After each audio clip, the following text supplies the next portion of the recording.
Hello guys, current affairs funda में आप सभी का स्वागत है। मैं हूं आपके साथ अभिषेक शर्मा और आज के इस वीडियो सेशन में हम 5 सितंबर तक के सभी इंपॉर्टेंट करंट अफेयर्स कवर करने वाले हैं। हमेशा की तरह आप इस वीडियो को अंत तक जरूर देखिएगा। आज भी आपको काफ़ी कुछ जानने के लिए मिलेगा। सेशन की शुरुआत करने से पहले आप सभी को बताना चाहूँगा, यदि आप हमारी daily current affairs PDF, weekly PDF, monthly PDF और हर महीने के banking and economic awareness PDF चाहते हैं तो करंट अफेयर्स फंडा का वन मेंबरशिप प्लान आप ज्वाइन कर सकते हैं, जिसका लिंक आपको वीडियो के डिस्क्रिप्शन में या फिर फर्स्ट कमेंट में मिल जाएगा। आपको बता दें, इस वन ईयर मेंबरशिप प्लान के तहत जितना भी हमारा पीडीएफ कंटेंट है वो हम आपको 1 साल तक के लिए प्रोवाइड कराते हैं, जिसे आप डाउनलोड कर सकते हैं, प्रिंट आउट भी निकलवा सकते हैं। इसके लिए चाहे तो आप करंट अफेयर्स फंडा ऐप को यूज़ कर सकते हैं या फिर अपने लैपटॉप या सिस्टम की मदद से वेब लॉगिन भी कर सकते हैं। कोई भी आपका एग्जाम हो, बैंकिंग, एसएससी, रेलवे या फिर स्टेट पीसीएस, जहाँ पर भी जनरल अवेयरनेस या करंट अफेयर्स पूछे जाते हैं, सभी एग्जाम्स के लिए हमारा पीडीएफ कंटेंट काफ़ी यूजफुल है। इस पीडीएफ कोर्स में हमने आरबीआई सर्कुलर्स को भी ऐड किया है। Financial awareness, digital awareness, banking awareness, general and economic awareness, सब कुछ आपको एक ही पीडीएफ कोर्स में प्रोवाइड करा रहे हैं। आईबीपीएस पीओ रिक्रूटमेंट नोटिफिकेशन 2025 में आपने देखा होगा कि जो मेंस एग्जाम का सिलेबस है, जनरल अवेयरनेस सेक्शन में आरबीआई सर्कुलर्स भी क्लियरली मेंशन है। तो आरबीआई सर्कुलर से क्वेश्चन पूछे जाएंगे, आपको पढ़कर जाने हैं। इन सर्कुलर्स को आप आरबीआई की वेबसाइट से भी पढ़ सकते हैं खुद से, पर थोड़ा टाइम कंज्यूमिंग है क्योंकि आरबीआई सर्कुलर्स काफ़ी लेंदी होते हैं और फाइनेंशियल और इकोनॉमिक टर्म्स भी उसमें काफ़ी यूज़ होती है। और ऐसा नहीं है कि आपको एक ही महीने के पढ़ने हैं, पिछले 5-6 महीनों के पढ़ने हैं, तो समय आपका काफ़ी लग सकता है। तो करंट अफेयर्स फंडा ने काम आपका आसान बनाया है। हमने पिछले 5-6 महीनों के आरबीआई सर्कुलर्स को पीडीएफ फॉर्मेट में काफ़ी ईजी लैंग्वेज में तैयार किया है। केवल जितने जरूरी इंपॉर्टेंट पॉइंट्स हैं उन्हें ही पीडीएफ में शामिल किया है और जो आपके काम की चीज़ नहीं है उन्हें हटा दिया है। साथ ही एमसीक्यूज भी ऐड किए हैं, तो क्विज भी आप प्रैक्टिस कर सकते हैं उन आरबीआई सर्कुलर्स पे। बाकी बैंकिंग अवेयरनेस कोर्स भी इसमें इंक्लूड किया गया है। कंप्लीट बैंकिंग अवेयरनेस हमने आपको पढ़ा है, न केवल आपके बैंकिंग मेंस एग्जाम बल्कि अगर आप बैंकिंग इंटरव्यूज देते हैं, जैसे एसबीआई पीओ, आईबीपीएस पीओ और RRB PO, even RBI grade B, इन सभी इंटरव्यूज में जो बैंकिंग नॉलेज आपसे पूछी जाती है उसे भी आप आंसर कर पाएंगे इस कोर्स को पढ़कर। इंडियन इकोनॉमी कंप्लीट पढ़ाई गई है ताकि आप एसएससी, रेलवे, स्टेट पीसी जैसे एग्जाम्स में अगर बैठ रहे हैं तो वहाँ पर इंडियन इकोनॉमी कर पाएँ। इंश्योरेंस से रिलेटेड डेडिकेटेड चैप्टर इसमें दिया गया है ताकि इंश्योरेंस की बेसिक्स आपके क्लियर हो जाए। तो ए टू जेड सब कुछ आपको एक ही पीडीएफ कोर्स में हम प्रोवाइड करा रहे हैं, वो भी 1 साल की वैलिडिटी के साथ। वन टाइम पेमेंट आपको करनी है और साल भर आपको ये करंट अफेयर्स प्राप्त होते रहेंगे। जितने भी आप एग्जाम देंगे जहाँ पर जनरल अवेयरनेस या करंट अफेयर्स पूछे जाते हैं, सब में आपका यही कोर्स चलने वाला है। ठीक है, तो ये आपको करंट अफेयर्स फंड ऐप पर मिल जाएगा। ऐप का लिंक वीडियो के डिस्क्रिप्शन में दिया गया है और फर्स्ट कमेंट में भी इन कर दिया गया है। लिंक पर क्लिक कीजिए, ऐप को इंस्टॉल कीजिए। लॉगिन करने के बाद ये कोर्स आप बाय कर पाएंगे। फिर भी कोई डाउट अगर आपका रहता है तो हमारा कस्टमर केयर नंबर है 8448169188। इस पर आप कॉल कीजिए या फिर व्हाट्सएप करके भी जानकारी प्राप्त कर सकते हैं। तो बिना किसी देरी के शुरुआत करेंगे इस वीडियो सेशन की। सेशन की शुरुआत हमेशा की तरह क्वेश्चन ऑफ द डे से करेंगे, जिसका आंसर आपको अभी कमेंट बॉक्स में करना है।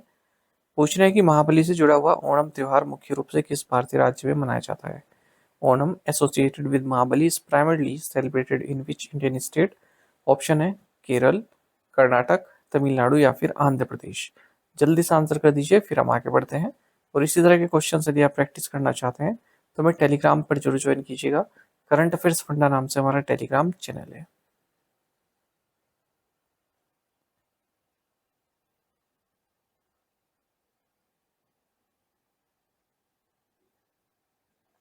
Teachers' Day in India is celebrated on 5th September to commemorate the birth anniversary of whom? Bharat में शिक्षक दिवस 5 सितंबर को किसके जन्म दिवस के उपलक्ष्य में मनाया जाता है। ऑप्शंस आपके सामने हैं। सही आंसर ऑप्शन सी है, डॉक्टर एस या सर्वपल्ली राधाकृष्णन। टीचर्स डे हमारे देश में 5 सितंबर को मनाया जाता है क्योंकि इस दिन बर्थ एनिवर्सरी होती है डॉक्टर सर्वपल्ली राधाकृष्णन की, जो कि हमारे देश के पहले वाइस प्रेसिडेंट थे 1952 से 1962 तक, और सेकंड प्रेसिडेंट थे 1962 से 1967 तक। इस बार जो टीचर्स डे का थीम है inspiring the next generation of learners. Doctor Sarvepalli Radhakrishnan ने ही रिक्वेस्ट किया था कि उनके बर्थडे को एक पर्सनल सेलिब्रेशन के तौर पर ना ऑब्जर्व किया जाए, बल्कि इस देश के जो टीचर्स हैं उनको उनको जो है एक तरह से सम्मानित किया जाए। 1962 में इंडियन गवर्नमेंट ने इनकी इस रिक्वेस्ट को एक्सेप्ट किया और 5 सितंबर को टीचर्स डे हम मनाने लगे। अच्छा, ये तो हो गया हमारे देश का टीचर्स डे। एक वर्ल्ड टीचर्स डे भी होता है, ये 5 अक्टूबर को मनाया जाता है एग्जाम में इतना पूछा नहीं जाता वर्ल्ड टीचर्स डे। अच्छा, 5 सितंबर को ही इंटरनेशनल डे ऑफ चैरिटी भी मनाया जाता है। 5 सितंबर ये दिन इसलिए चुना गया क्योंकि जो मदर टेरेसा ऑफ कलकत्ता है, इनकी जो डेथ है वो इस दिन हुई थी। एनिवर्सरी ऑफ पासिंग अवे इस दिन होता है। Which countries ranked second and third in global oil consumption after the United States in 2024-25? 2024-25 में वैश्विक तेल खपत में संयुक्त राज्य अमेरिका के बाद कौन से देश दूसरे और तीसरे स्थान पर हैं? राइट आंसर ऑप्शन बी है, चाइना एंड इंडिया। ये जो क्वेश्चन में 2024-24 लिखा है ना, 2024-25 है ये। तो यहाँ पर आप देख पाएंगे लिस्ट, पहले नंबर पर यूनाइटेड स्टेट्स है। यदि हम ऑयल प्रोड्यूसिंग कंट्रीज की बात करें, ये भी प्रोड्यूसिंग की बात कर रहे हैं हम, ठीक है। क्वेश्चन हमारा कंजम्पशन से है, उसे देखेंगे आगे। पर अगर आप यहाँ पर ऑयल प्रोड्यूसिंग कंट्रीज भी देख लें तो पहले पर यूनाइटेड स्टेट्स है, फिर सऊदी अरब है, फिर रशिया है, चौथे पर ईरान है, पांचवें पर कनाडा है।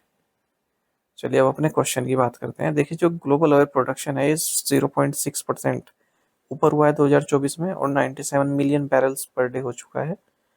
और ऐसा कहा है एनर्जी इंस्टीट्यूट्स की जो statistical review of world energy report है, इसमें यूनाइटेड स्टेट्स वर्ल्ड का लार्जेस्ट ऑयल प्रोड्यूसर है। 20,135,000 बैरल्स डेली ये निकालता है।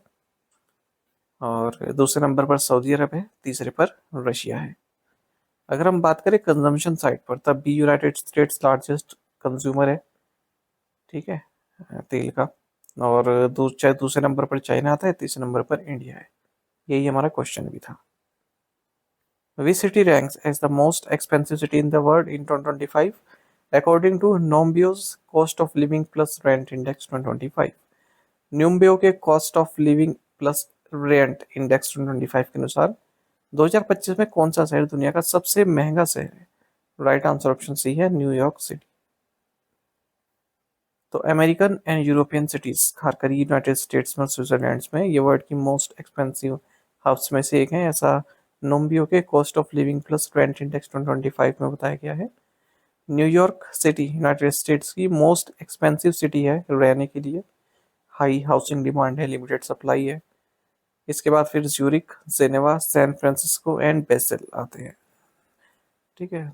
तो स्विट्जरलैंड की सिटीज़ हैं सब, सैन फ्रांसिस्को को छोड़कर बाकी। कोयम्बटूर जो कि भारतीय सिटी है, ये लीस्ट एक्सपेंसिव सिटी है ग्लोबली। फिर उसके बाद लखनऊ, फिर इंदौर, फिर लाहौर, फिर रावलपिंडी। वेयर इज एक्सरसाइज मैत्री 14 being conducted between India and Thailand? Bharat Thailand के बीच अभ्यास मैत्री 14 कहाँ आयोजित किया जा रहा है? ऑप्शंस आपके सामने। सही आंसर ऑप्शन है Umroi, Meghalaya. India Thailand joint military exercise मैत्री 14, ये joint training note Umroi Meghalaya में हुआ है। और 13वां एडिशन जो पिछले साल हुआ था वो थाईलैंड में हुआ था। तो एक बार भारत में होता है, एक बार थाईलैंड में होता है। बाकी भारत की ओर से battalion of the Madras regiment के 120 पर्सनल इसमें पार्टिसिपेट कर रहे हैं भारत की ओर से। Which institution signed an MOU with the army training command to establish Vigrah? किस संस्थान ने विग्रह की स्थापना के लिए सेना प्रशिक्षण कमान के साथ एक समझौता ज्ञापन पर हस्ताक्षर किए? राइट आंसर ऑप्शन डी है, IIT Hyderabad. Indian institute of technology Hyderabad और आर्मी ट्रेनिंग कमांड शिमला, इन दोनों ने एक MOU साइन किया जिसके जरिए विग्रह जो कि सेंटर ऑफ एक्सीलेंस है आर्म फोर्सेस की रिसर्च एंड डेवलपमेंट के लिए, इसको स्टैब्लिश किया जाएगा। विग्रह का मतलब है virtual intelligent ground breaking research in AR/VR and high tech application for the army, ये विग्रह का मतलब है। तो रोबोटिक्स, अनमैन्ड सिस्टम्स और भी जो इमर्जिंग टेक्नोलॉजीज हैं, इनमें इंडियन आर्मी फोर्सेस को और आगे ले जाना इसका मकसद है। Which two companies signed an MOU to jointly evaluate opportunities in copper and critical mineral sectors? तांबा और महत्वपूर्ण खनिज क्षेत्रों में अवसरों का संयुक्त रूप से मूल्यांकन करने के लिए किन दो कंपनियों ने एक समझौता ज्ञापन पर हस्ताक्षर किए?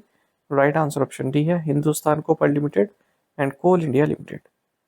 तो हिंदुस्तान कॉपर लिमिटेड ने MOU साइन किया है कोल इंडिया लिमिटेड के साथ, जिसके जरिए दोनों ही copper and critical mineral sectors में अपॉर्चुनिटीज को तलाशेंगे।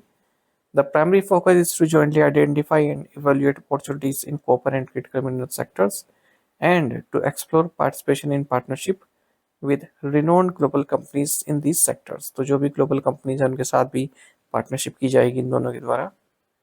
Who represented the Made in India Vikram 32-bit processor launch vehicle grade chip to Prime Minister Narendra Modi? प्रधानमंत्री नरेंद्र मोदी को मेड इन इंडिया विक्रम 32-बिट processor launch vehicle grade chip किसने भेंट की? राइट आंसर ऑप्शन सी है Ashwini Vaishnav. Union minister for electronics and information technology Ashwini Vaishnav, इन्होंने prime minister Narendra Modi को एक मेड इन इंडिया विक्रम 32-बिट processor launch vehicle grade chip memento प्रदान किया है सेमिकॉन इंडिया 2025 के दौरान। ये जो माइक्रो प्रोसेसर चिप्स हैं इनको डिजाइन और डेवलप किया गया है विक्रम साराभाई स्पेस सेंटर जो कि इसरो का है और सेमीकंडक्टर लैबोरेटरी चंडीगढ़ के द्वारा। ये एक एडवांस वर्जन है इंडियसली डिजाइन 16-बिट विक्रम 1601 माइक्रो प्रोसेसर का, जिसे एवियोनिक्स सिस्टम में यूटिलाइज किया गया है। और जो ये विक्रम 32-बिट प्रोसेसर है इसको स्पेस फ्लाइट्स में यूटिलाइज किया जाएगा। इसके अलावा 31 मोर प्रोटोटाइप चिप्स हैं जिन्हें एकेडमिक इंस्टीट्यूशन जैसे IIT Jammu, IIT Roorkee, IIT Dhanbad, NIT Durgapur इनके द्वारा बनाया गया है। ये मोमेंटो है जो इन्होंने हाथ से दे रहे हैं ना, ये मोमेंटो। 12 MOU साइन हुए हैं सेमिकॉन इंडिया 2025 के दौरान। How much incentive has the union cabinet approve for developing recycling capacity for critical minerals? केंद्रीय मंत्रिमंडल ने महत्वपूर्ण खनिजों के लिए पुनर्चक्रण क्षमता विकसित करने के लिए कितने करोड़ रुपए की प्रोत्साहन योजना को मंजूरी दी? राइट आंसर ऑप्शन सी है 1500 करोड़ रुपए।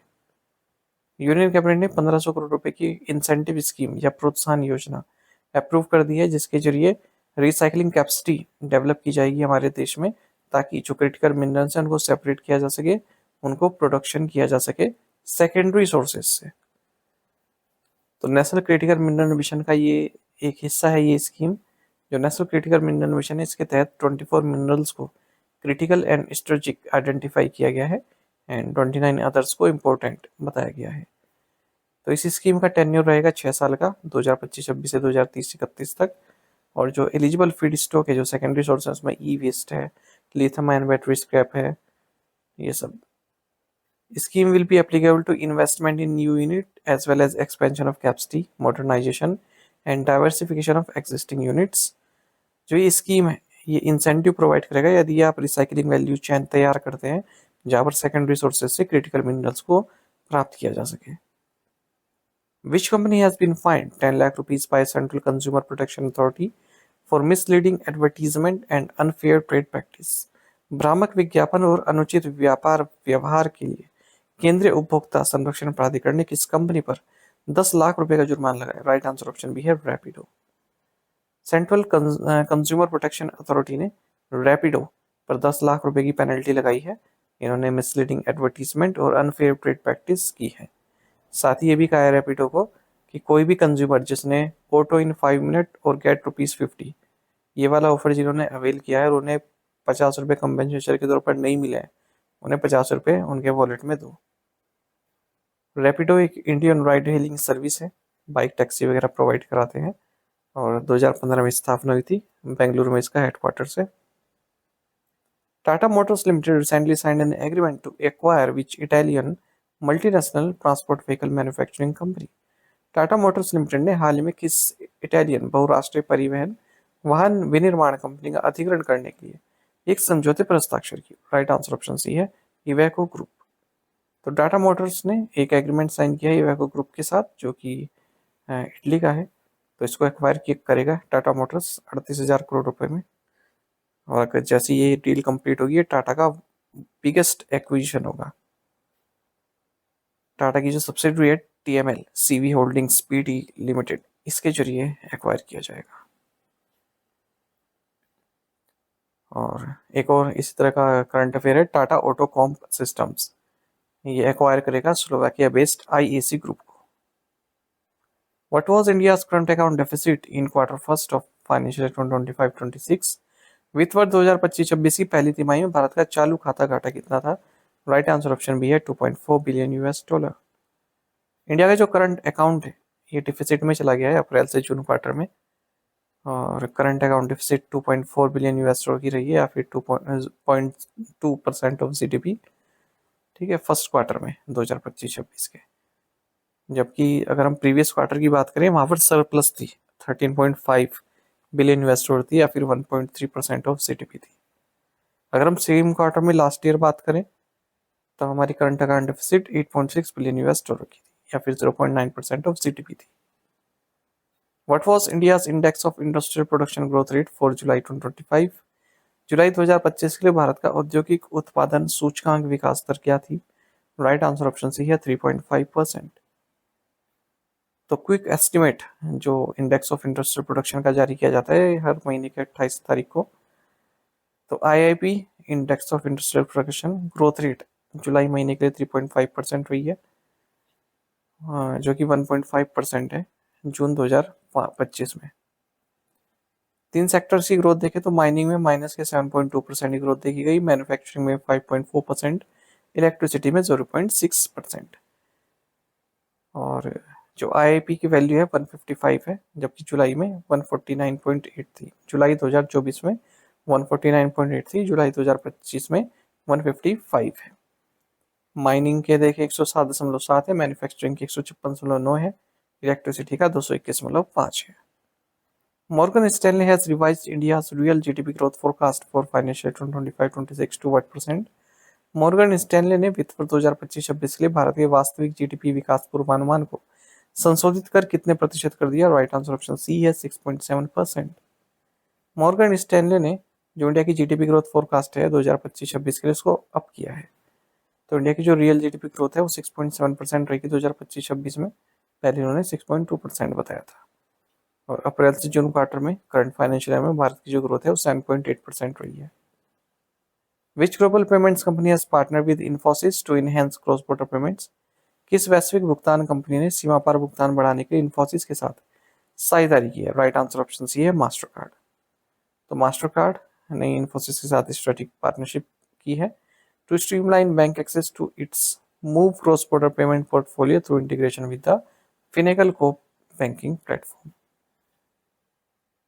How much has government mobilized through various highway asset monetization routes up to financial 25? वित्त वर्ष 2025 तक सरकार ने विभिन्न राजमार्ग परिसंपत्ति मुद्रीकरण मार्गों के माध्यम से कितनी धनराशि जुटाई है? राइट आंसर ऑप्शन सी है 1,42,758 करोड़ रुपए। तो गवर्नमेंट ने 1,42,758 करोड़ रुपए जुटा लिए हाईवे एसेट मोनेटाइज करके फाइनेंशियल 2025 में। और अभी भी ये जो करंट फिस्कल ईयर है इसमें 30,000 करोड़ रुपए और आने की उम्मीद है। मोनेटाइजेशन आप समझ रहे, जैसे मान लीजिए कोई हाईवे बनाया सरकार ने, नेशनल हाईवे, अब उस पर टोल भी लिया जाएगा, तो टोल तो कलेक्ट करते रहेंगे, अब धीरे धीरे टोल बढ़ता मतलब टोल कई करोड़ों में टोल इकट्ठा होने में समय लगेगा, 20 साल 25 साल। तो सरकार ने क्या किया, सरकार को तुरंत पैसे चाहिए, सरकार ने किसी प्राइवेट कंपनी को दे दिया कि आप टोल इकट्ठा करते रहो और शुरुआत में पैसा दे दो। तो उस कंपनी ने 10,000 करोड़ रुपए दे दिए गवर्नमेंट को और 20 साल तक टोल कलेक्ट करने का जिम्मा अपने ऊपर ले लिया। ठीक है, तो सरकार को तुरंत पैसा मिल गया उस नेशनल हाईवे को, यानी कि मोनेटाइज कर दिया, तुरंत उससे पैसा मिल गया। अब उस पैसे को कहीं और नेशनल हाईवे बनाने के लिए यूज कर देगा। ठीक है, तो 3 चैनल से मोनेटाइज किया गया: toll operator and transfer, infrastructure investment trust, securitization via special purpose vehicles. What is the GST rate for super luxury, sin and demerit goods under the new reforms announced during 56th meeting of GST Council? GST परिषद की 56वीं बैठक के दौरान घोषित नए सुधारों के तहत सुपर लग्जरी, सिन और डिमेरिट वस्तु के लिए जीएसटी दर क्या है? राइट आंसर ऑप्शन डी है 40%। Goods and services tax council ने अपनी 56 मीटिंग में नेक्स्ट जनरेशन रिफॉर्म्स को अप्रूव कर दिया है। और अब 2 स्लैब स्ट्रक्चर रहेगा, एक तो 5% का, एक 18% का जीएसटी का। ठीक है, और जो डिमेरिट गुड्स हैं या जैसे टबाको वगैरह, इनके लिए 40% रहेगा, जो सुपर या फिर सुपर लग्जरी कोई आइटम है। All the rate changes except those for tobacco and tobacco related products will come into effect from September 2022। 22 सितंबर से जितने भी चेंज रेट हैं ये अब मतलब इफेक्टिव हो जाएंगे, यानी कि नवरात्रि के पहले दिन से। जीएसटी अब तक मल्टीपल स्लैब्स में था, 5%, 12%, 18%, 28%। अब केवल 5% और 18% रहेगा, बाकी 40% super luxury, senior demerit goods के लिए रहेगा, जैसे पान मसाला, टोबैको, सिगरेट्स। ठीक है, बाकी जो नेट फिजिकल इम्प्लीमेशन होगा इसके कारण वो 48,000 करोड़ रुपए का होगा। अब ये आइटम आप अपने आप पढ़ लेना, ठीक है। मैंने सारे लिख दिए हैं कि किस पे कितना लगेगा, ठीक है। जो छोटी गाड़ियां हैं उन पर कम लगेगा, बाकी जो बड़ी गाड़ियां हैं उन पर ज़्यादा ही लगता रहेगा। इस तरह से भी है इसमें, सब कुछ मैंने इसमें लिख दिया है, आप देख लीजिएगा। जैसे मोटरसाइकिल्स हैं जिनकी इंजन कैपेसिटी लेस देन और इक्वल टू 350 cc है, 28% से घटकर 18% हो जाएगा, ठीक है। सीमेंट भी 28 से घटकर 18% पर हो जाएगा। और ultra high temperature milk, paneer, bread, इन पर 0% होगा, पहले 5% था। 33 लाइफ सेविंग ड्रग्स और मेडिसिन, इन पर 12% था पहले, अब 0% हो जाएगा। 40% इन पर लेगा, जो मैंने आपको बताया, गुटखा, तंबाकू और जर्दा, ये सब। अच्छा, इसमें एक महत्वपूर्ण ये है, जो इंडिविजुअल लाइफ इंश्योरेंस पॉलिसीज है और जो इंडिविजुअल हेल्थ पॉलिसीज हैं, इन पे अब 0% लेगा। यानी कि अब जो आपकी ये पॉलिसीज होंगी, हेल्थ इंश्योरेंस पॉलिसी, ये सस्ती हो जाएंगी। पहले 18% लगता था इन पे, तो ये बहुत बड़ी राहत है। टू द पॉइंट क्वेश्चन, उनके आंसर देख लेते हैं। When is the national small industry day celebrated? August 30. Which bank has appointed Pragati Gondalegar as head of internal audit? IndusInd Bank. Which is the most peaceful country in the world according to Global Peace Index? Iceland. The Pansil Agreement was signed in 1954 between India and which country? China. On 31st August 2025, a 6.0 magnitude earthquake struck Kunar province of which country? Afghanistan. आप में से कई students बिल्कुल सही answer किया, इस तरह से पार्टिसिपेट करते रहिए। चलिए आज के असाइनमेंट क्वेश्चन देखते हैं, इसके आंसर आपको भी करने हैं। Who is the president of the 30th conference of parties COP30? The Indian government has suspended this percentage import duty on cotton until September 30, 2025. Australia's Mitchell Starc announces retirement from T20 international format with how many wickets in 65 matches? India's foreign exchange reserve registered a decline of this billion, slipping to 690.72 billion US dollar for the week ending August 2025. CCI cleared Singapore's Sovereign Wealth Fund GIC's proposed acquisition of this percent stake in Garage Ventures, the parent company of investment tech unicorn Crow. इन पांचों questions के answer आपको comment box में देने हैं। यदि एक question का answer भी आता है वो भी आप हमें अवश्य बताइएगा। साथ ही हमें टेलीग्राम पर जरूर ज्वाइन करें, करंट अफेयर्स फंडा नाम से हमारा टेलीग्राम चैनल है। Thank you guys.